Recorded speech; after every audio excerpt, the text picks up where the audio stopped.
ملاحظہ کیجیے زنبیل نامہ کی 10ویں قسط قرۃ العین حیدر کی تحریر بڑے آدمی پیش کریں گی آسمہ مندراوالا۔ ڈپٹی صاحب کی کوٹھی کے آنگن میں ذکیہ بیگم نواڑی پلنگ پر بیٹھی دلہن کے دوپٹے میں لچکا ٹانکنے میں بے طرح مصروف تھیں۔ جب ماما نے انہیں آواز دی تو وہ جلدی سے تلے دانی لپیٹ کر باورچی خانے کی طرف لپکیں۔ ڈپٹی صاحب کے گھر کی بیویاں دعوت کا سارا انتظام ذکیہ بیگم کے سپرد کر کے مزے سے برآمدے میں چاندنی کے فرش پر بیٹھی بھمبیریوں کی طرح بھنبھنا رہی تھیں۔ اے ذکیہ بٹیا، ذرا آ کے بھیا کو چپ کرا جاؤ، چبوترے پر سے چھوٹی بھاوچ نے آواز دی۔ ارے تم سے اتنا ہل گیا ہے بھیا، مجھ سے تو چپ ہی نہیں ہوتا۔ ذکیہ چند منٹ بعد باورچی خانے سے نکل کر چبوترے پر پہنچی، کھڑی پلنگڑی پر ٹک کر بچے کو گھٹنوں پر بٹھایا اور بہلانا شروع کیا۔ آخو ہوٹے مامو موٹے ممانی موٹی۔ بچہ روتے روتے فوراً چپ ہو گیا اور پٹ بجنے کی مانند آنکھیں جھپکا کر ذکیہ کے خوبصورت چہرے کو تکنے لگا۔ اللہ، ذکیہ جس گھر میں جائے گی اجالا کر دے گی، برآمدے میں بیٹھی ایک مہمان بیوی نے ڈپٹی صاحب کی بڑی بہو سے کہا۔ ہے کہیں بات لگی ہے؟ اے بٹیا، بنٹ ٹانکتی؟ دور سے ڈپٹیان نے آواز لگائی۔ جی ٹانکتی۔ آخو ہوٹے مامو موٹے۔ ذکیہ نے چبوترے پر بڑی محویت کے ساتھ اپنا وظیفہ جاری رکھا۔ اے کہاں بہن، برآمدے میں ڈپٹی صاحب کی ساس نے ناک کی پھلنگ پر اینک رکھ کر چہرے کو اونچا کرتے ہوئے مہمان بیوی کو جواب دیا۔ آج کل لڑکے جہیز میں موٹریں مانگ رہے ہیں، وکیل صاحب دکھیا کے پاس کیا رکھا ہے، اور تعلیم بھی کچھ نہیں، آج کل تو BA MA کی مانگ ہے۔ اتنے میں ذکیہ بچے کو چھوٹی بھاوج کے حوالے کر کے دوپٹہ سر پر ڈالتی برآمدے میں آئی تو لڑکیوں بالیوں نے انہیں گھیر لیا۔ اللہ زکو بجیا، ہمارا بلاؤز تراش دیجیے۔ بھائی ذکیہ، تم بڑی بے مروت ہو، وعدہ کیا تھا ہمارے لیے لیس بندو گی، بگھارے بینگن نہ لائیں تم ہمارے لیے۔ ذکیہ ہنس ہنس کر یا جھلا کر سب کو جواب دیتی رہیں کہ ابھی بہت کام پڑا ہے، فرصت ملی تو تمہارا بھی کر دوں گی۔ پھر انہوں نے ڈپٹائن سے کہا، اللہ ڈپٹائن چچی، ہمیں گودام کی کنجی دے دیجیے کہ چاول تلوا لیں۔ ڈپٹائن نے کنجیوں کا گچھا انہیں تھمایا اور وہ خرامہ خرامہ گودام کی طرف چلی گئیں۔ ڈپٹائن سے ذکیہ کا کوئی رشتہ نہ تھا، مگر اس معاشرے میں وزاداری کی بنا پر سب ایک دوسرے کو کسی نہ کسی رشتے سے یاد کرتے تھے۔ ذکیہ بیگم کو یوں بھی اپنے سے اونچے رتبے والوں سے رشتے جوڑنے کا خاصا شوق تھا، اور ڈپٹائن ایک تعلقہ دار کی بیٹی تھی۔ ویسے بھی ڈپٹی صاحب کے گھرانے کے علاوہ شہر کے دوسرے بہت سے کنبوں میں ذکیہ اپنے سگھڑاپے اور ملنساری کی وجہ سے بہت مقبول تھیں۔ ہر تقریب یا دعوت کا انتظام وہ منٹوں میں سنبھال لیتیں۔ عقیقے، بسم اللہ، 11ویں شریف، بیاہ برات، 12 مہینے ان کی جان کے ساتھ کچھ نہ کچھ لگا ہی رہتا تھا۔ بات اصل میں یہ تھی کہ ذکیہ کا جی اپنے گھر میں کبھی نہ لگا۔ اس نے گوڑے ڈھنڈار مکان کے برآمدوں میں گھاس اگائی تھی، کمروں کے اینٹوں کے فرش کو دریاں تک نہ جوڑی تھیں، قالین تو چھوڑیے۔ بیٹھک میں وکیل صاحب کبھی کبھار آ بیٹھنے والے موکلوں کے انتظار میں پڑے حقہ گڑگڑایا کرتے۔ اماں اندر گاؤں سے آئی ہوئی دقیانوسی رشتہ دار بوڑھیوں سے سر کھپاتی، اور باتیں بھی کیا ہوتی، وہی گاؤں کے پھٹیچر قصے۔ ان لوگوں کو انگریزی مہینوں کے نام تک تو نہیں آتے تھے، اور اماں کا یہ حال تھا کہ ان کے نزدیک بایوسکوپ کی موٹی تصویریں جادو کے زور سے بولتی تھیں۔ وکیل صاحب کانگریس اور خلافت کے چکر میں برسوں جیل میں رہے۔ رہائی کے بعد پریکٹس جمی نہیں، دمے کے مریض تھے، گاؤں سے تھوڑا بہت غلہ آ جاتا تھا، سستا زمانہ تھا، سفید پوشی سے گزر ہو ہی رہی تھی۔ ذکیہ بیگم کے لیے حسب حیثیت جہیز تیار ہو چکا تھا۔ وہ اکلوتی لڑکی تھی، کسی شریف غریب پیغام کا انتظار کیا جا رہا تھا۔ اونچے طبقے کے لڑکے بھلا اس کھنڈر مکان کا رخ کیوں کرنے لگے؟ وکیل صاحب بیچارے نے ذکیہ کو اسکول میں پڑھوایا۔ وہ پیدائشی سلیقہ مند تھی، کروشا، کشیدہ کاری، سلائی، کھانا پکانا، ہر چیز میں طاق تھی۔ پڑھنے میں البتہ جی نہ لگتا تھا، اسی لیے 8ویں کے بعد گھر بیٹھ گئیں۔ ڈپٹی صاحب کی کوٹھی پڑوس میں تھی، زیادہ تر وہیں رہتیں۔ قبول صورت اور نیک دل لڑکی تھیں، نماز روزے کی پابند۔ ناول پڑھنے کی چاٹ انہیں ڈپٹی صاحب کے گھر ہی پڑی۔ کلب لائبریری کے سارے رومانی ناول گھول کر پی گئیں۔ اکثر خود کو کسی محل میں رہنے والی ہیروئن تصور کرتی اور طرح طرح کے سہانے خواب اپنے مستقبل کے بارے میں دیکھا کرتی۔ شام کے وقت اپنی شکستہ کوٹھی کی ٹوٹی پھوٹی سیڑھیوں پر بیٹھ کر ناول پڑھتے پڑھتے جانے کہاں کہاں پہنچ جاتی۔ اتنے میں کسی موکل کا یکا ٹک ٹک کرتا سامنے آ کر رکتا اور سارا طلسم ٹوٹ جاتا۔ چونکہ خود بہت معصوم تھیں، اس لیے اتنے ناول افسانے پڑھ لینے کے باوجود انہیں خود رومان لڑانے کی کبھی نہ سوچی۔ مگر جب ان کی سہیلیاں اپنے رشتے کے بھائیوں سے در پردہ رومان لڑاتیں تو زکیہ ان کی ہمدرد اور ناصح بنتیں، ان کے معشوقوں کی کامیابی کی دعائیں مانگتیں اور ناکامی کی صورت میں آنسو بہاتیں۔ چاول دلوا کر زکیہ جب گودام سے نکلی، ایک دم غل مچا۔ لیٹی آ گئی، لیٹی صاحب آ گئی۔ ڈپٹائن پانچے سنبھالتی ان کے استقبال کے لیے باہر نکلی۔ باہر ایک طویل موٹر سے 3 بے پردہ بیویاں نکلیں۔ 2 ترشے ہوئے بالوں والی لڑکیاں تھیں اور ایک ان کی اماں تھی۔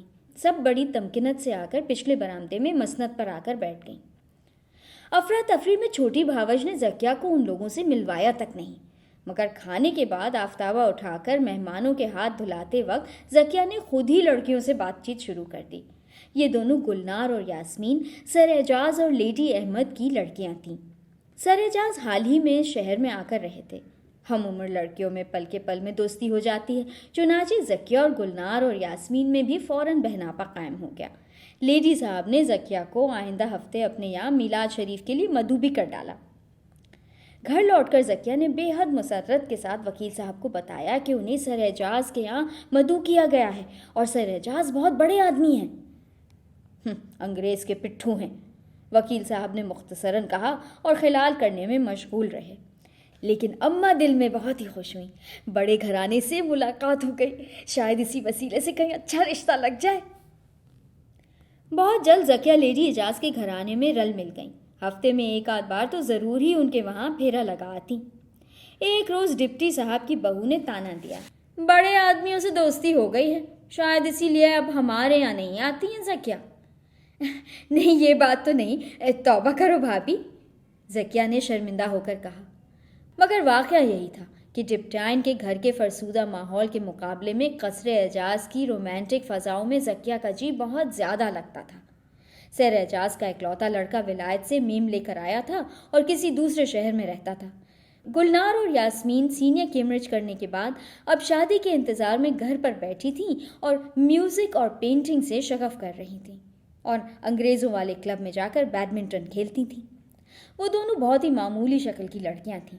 گلنار بہت ہی بھدی تھی اور یاسمین کے داہنے پاؤں میں خفیف سا لنگ تھا۔ اسی وجہ سے باپ کی بے اندازہ دولت اور بڑے نام کے باوجود رشتے نہیں آ رہے تھے۔ گلنار اور یاسمین کے لیے زکیہ بیگم اپنے سلیقے کی وجہ سے بڑی کارآمد سہیلی ثابت ہوئیں۔ وہ ان کے کپڑے سیتیں، ان کے دوپٹے نہایت نفاست سے چنتیں، ان کی پارٹیوں کا انتظام کرتیں اور لیڈی صاحب کے اصرار پر رات کو بھی اکثر وہیں ٹھہر جاتیں۔ چونکہ ان کے گھر میں کوئی جوان مرد نہ تھا اور سر اعجاز بزرگ آدمی تھے، اس لیے وکیل صاحب نے بھی کبھی زکیہ کے قصر اعجاز میں راتیں گزارنے پر کوئی اعتراض نہ کیا۔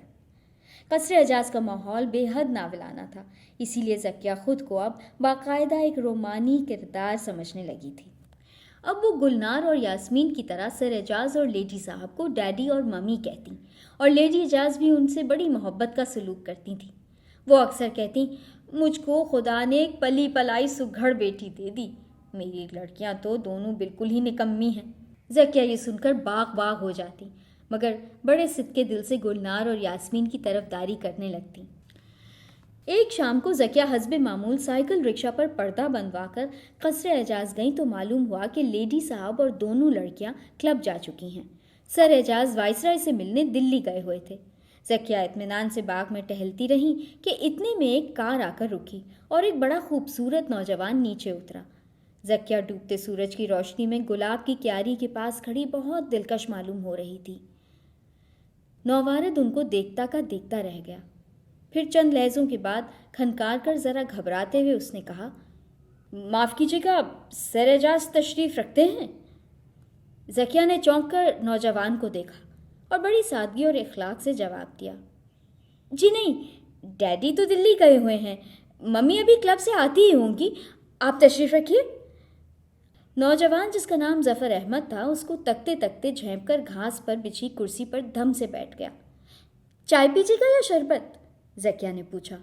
زکیہ فوراً اندر گئیں اور چند منٹ بعد چاندی کی ٹرے پر شربت کا گلاس رکھ کر باہر لائیں اور بڑی شائستگی سے گلاس مہمان کو پیش کیا۔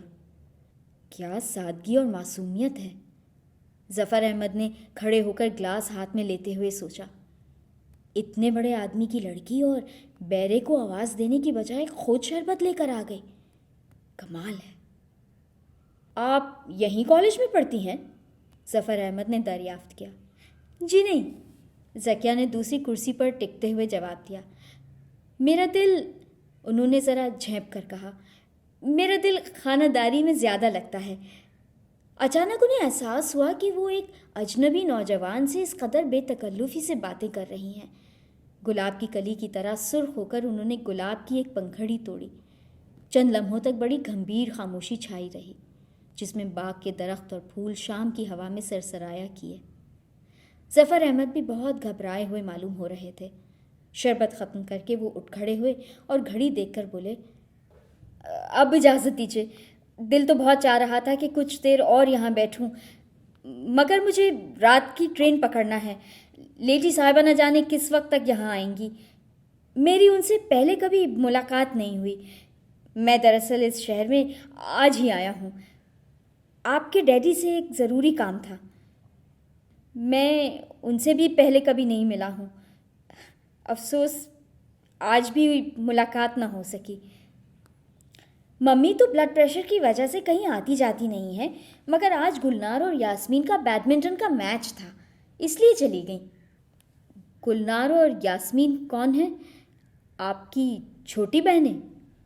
جی جی، زکیہ نے ایک دم بے حد سراسیمہ ہو کر کہا، کیونکہ ظفر احمد ان کی کرسی کے بالکل قریب آ کر بے حد دلچسپی اور جذبے کے ساتھ ان کو دیکھ رہے تھے۔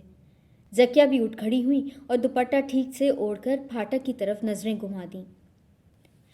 اب مجھے واقعی چل دینا چاہیے، ظفر احمد نے گہری آواز میں کہا۔ اچھا، آداب عرض۔ اللہ حافظ، زکیہ نے سادگی سے جواب دیا۔ ظفر احمد کا دل اس بات پر شدت سے دھڑک اٹھا اور وہ لمبے لمبے ڈگ بھرتے ہوئے کار کی طرف چلے گئے۔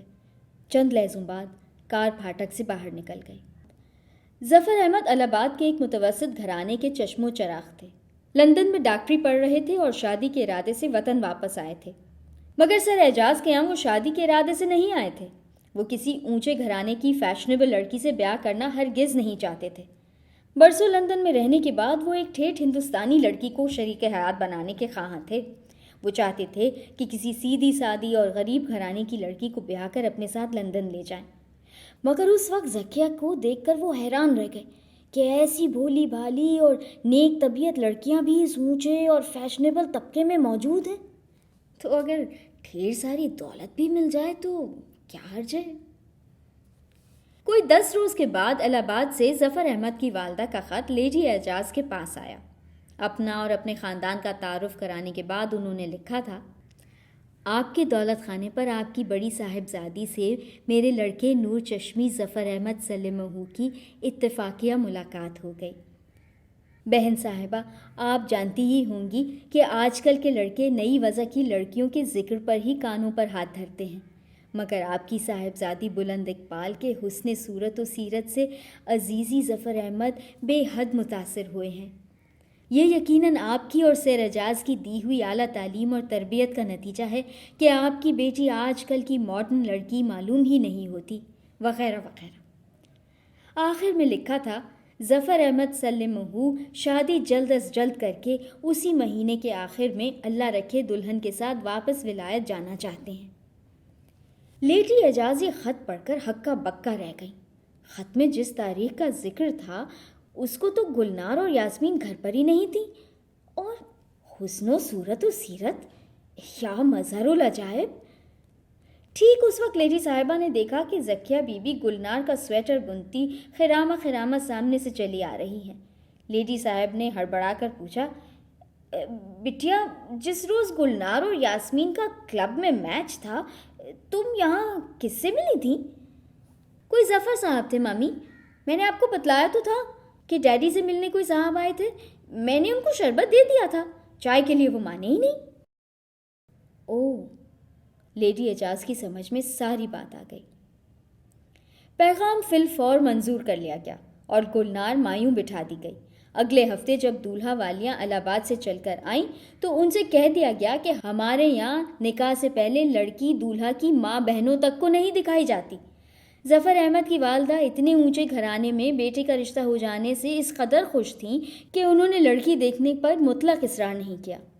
سر اعجاز ایک نہایت شریف اور راست باز انسان تھے، اس لیے لیڈی صاحبہ نے ان کو یہ بالکل نہیں بتایا کہ ظفر احمد سلمہ دراصل بیچاری خستہ حال زکیہ پر عاشق ہوئے تھے۔ بیاہ کی تاریخ مقرر ہو چکی تھی۔ زکیہ بیگم جی جان سے انتظامات میں جٹ گئیں۔ اس قدر دھوم دھام کی شادی تھی کہ بس دیکھا ہی کیجیے۔ زکیہ نے اپنی اماں کو بھی پہنا اڑا کر لا کے پچھلے دالان میں ایک طرف بٹھا دیا تھا اور پانوں کا انچارج انہیں بنا دیا گیا۔ وہ بیچاری بڑے گھر کی اس شادی سے مرعوب ہو کر متحیر تخت پر بیٹھی مشین کی طرح گلوریوں پر گلوریاں بناتی رہیں۔ بیاہ کے روز زکیہ ملازموں پر چیختی چلاتی پھر رہی تھی کہ بارات آ گئی اور کچھ دیر بعد زنان خانے میں شور مچا۔ دولہا آ گیا، دولہا آ گیا، ہائے کتنا شاندار ہے، بالکل شہزادہ۔ مہمان لڑکیوں میں کھسر پسر شروع ہوئی۔ گلنار کی صورت دیکھو اور یہ دولہا۔ بلکہ ڈپٹائن کی منہ پھٹ بہو نے تو چپکے سے اپنی نن سے یہ تک کہا، عجب تیری قدرت، عجب تیرے کھیل۔ دوسرا مصرع کیا ہے بچیا؟ مجھے یاد نہیں آ رہا۔ اور ڈپٹائن کی لڑکی نے ہونٹ پچکا کر مسکراتے ہوئے جواب دیا، اللہ بھابھی اب چپ بھی رہو۔ اے عارضی مصحف کس وقت ہوگا؟ ڈپٹی صاحب کی ساس نے سامنے سے گزرتی ہوئی زکیہ سے دریافت کیا، جو پھولوں کی ٹوکری اٹھائے دلہن کے کمرے کی طرف بھاگی جا رہی تھی۔ گلنار بیچاری کے سر میں سخت درد ہے، خالہ جان ممی نے کہہ دیا ہے کہ عارضی مصحف نہیں ہوگا، وہ بیٹھ تک تو سکتی نہیں ہے، غریب سر منہ لپیٹے پڑی ہے۔ زکیہ نے جلدی جلدی جواب دیا اور جھپاک سے اندر چلی گئی۔ لیکن زکیہ کو دولہا کا جوتا چرانے کا بڑا ارمان تھا۔ سمجھانے والوں کے اصرار پر دلہن کو اس کی ایک لیڈی ڈاکٹر دوست اور دوسری سہیلیاں سہارا دے کر ہال میں لائیں اور مسند پر بٹھا دیا۔ اس کا چہرہ تو بھاری صحرے میں چھپا ہوا تھا، گٹھری سی بن کر وہ گاؤں تک کے سہارے لیٹ رہی۔ ارد گرد عورتوں اور بچوں کی بھیڑ جمع ہو گئی۔ شگون کے لیے آئینہ اور قرآن شریف بھی لا کر پاس میں رکھ دیا گیا۔ پھر دوبارہ ہل مچا اور ظفر احمد جن کا چہرہ تمتما رہا تھا صحرے میں چھپے وقار سے چلتے اندر آ کر مسند پر بیٹھے اور آہستہ سے کہا، اگر آپ کی طبیعت خراب ہے تو آپ اس ہنگامے میں آ کر کیوں بیٹھ گئیں؟ آپ بھی حد کرتی ہیں، جائیے جا کر اندر لیٹ رہیے۔ دلہن یہ سن کر اور دوہری ہو گئی۔ اتنے میں یاسمین اور دوسری لڑکیاں جوتا چرانے کے لیے لپکیں۔ چند منٹ پہلے زکیہ کو باورچی خانے میں اطلاع پہنچی تھی کہ دولہا اندر آنے والا ہے اور وہ فوراً ہال کی سمت روانہ ہونے ہی والی تھیں کہ عین اسی وقت لیڈی اعجاز ان کے پاس پہنچیں اور ان کا ہاتھ پکڑ کر کھینچتی ہوئی ان کو زینے پر لے گئیں۔ بٹیا کیا غضب کرتی ہو، تم یہاں باورچی خانے میں گھسی بیٹھی ہو اور اوپر جہیز کا سارا سامان کھلا پڑا ہے۔ سب کی سب اتر کر دولہا کو دیکھنے چلی گئیں۔ تم فوراً جاؤ اوپر، ایک منٹ کو وہاں سے نہ ہلنا، تمہاری ذمہ داری ہے۔ غضب خدا کا، بہن کے ہزاروں روپے کے زیور کھلے پڑے ہیں اور تم یوں بے پرواہ گھوم رہی ہو۔ ابھی جاتی ہوں ممی، زکیہ نے جواب دیا اور جوتا چرانے کا ارمان دل میں لیے اوپر جہیز کے کمرے میں جا کر زیورات کے شوکیس کے پاس بیٹھ گئیں جس میں تیز برقی کمکمے جل رہے تھے۔ واقعی ممی مجھے اپنے سگے عزیزوں سے زیادہ عزیز سمجھتی ہیں، انہوں نے دل میں کہا اور بیٹھی جہیز دکھاتی رہیں۔ کچھ دیر بعد رخصتی کا وقت آیا۔ نیچے لان پر سے پولیس بینڈ کی آواز بلند ہوئی۔ زکیہ نے کمرے کی کھڑکی سے جھانک کر دیکھا۔ رشتہ داروں کی جھمگٹ میں گھرا ہوا دولہا گلنار کو سہارا دے کر کار میں بٹھا رہا تھا۔ وہ اسی طرح گٹھری بنی ہوئی تھی۔ زکیہ کو رنج تھا کہ اس وقت نیچے جا کر اپنی پیاری سہیلی کو خدا حافظ نہ کہہ سکیں، مگر یہ اطمینان بھی رہا کہ اس کھڑکی میں سے رخصتی کا سارا جگمگ کرتا ہوا نظارہ انہیں بہت اچھی طرح دکھائی دے رہا تھا۔ بارات دلہن کو لے کر روانہ ہو گئی۔ زکیہ بیگم جہیز کا کمرہ لیڈی اعجاز کی خالہ کے سپرد کر کے کاہے کو بیاہی بدیس گنگناتی خوش خوش نیچے اتریں اور رات کی دعوت کی دیکھ بھال کرنے کی غرض سے پھر باورچی خانے میں چلی گئیں۔ دوسرے دن دستور کے مطابق لیڈی اعجاز نے گلنار کے سارے کنوار پنے کے زمانے کے کپڑے اس کی بن بیاہی بہن زکیہ کو دے دیے۔